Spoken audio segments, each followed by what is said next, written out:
De P van de P. De Partij voor de Portemonnee. Wie kent u in de Zeeuws-Vlaamse gemeenteraden?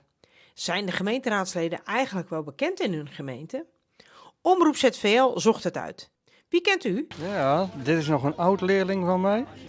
Ik ken ze bijna allemaal, Dat is fantastisch. maar ik zeg ook bijna allemaal.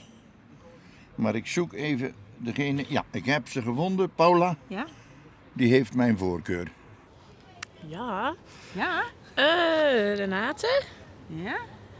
En die man weet ik niet bij naam, maar komt wel uit het dorp. En deze mevrouw komt uit het dorp.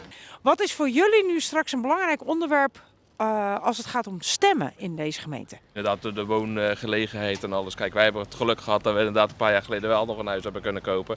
Maar als je inderdaad straks de kindjes van ons en alles, ja, als ik nu mijn eigen neefjes al zie, dat is allemaal lastig om nog even aan een huis te komen. Ja. Het is natuurlijk, ze zijn op zoek naar een locatie voor asielzoekers. Die mensen moeten natuurlijk ook ergens gevestigd worden.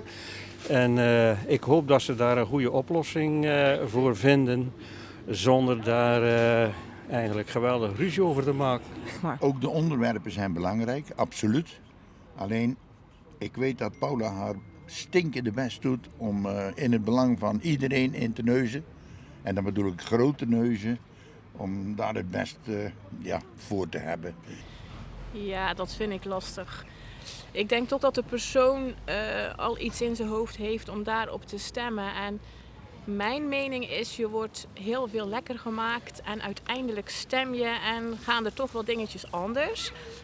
Maar ja, iedereen doet zijn best, denk ik maar. En ja, ik heb wel mijn partij in mijn hoofd. Super. En daar blijf ik ook lekker bij. Ja. En voor de rest, we Ja, zien maar- het allemaal wel.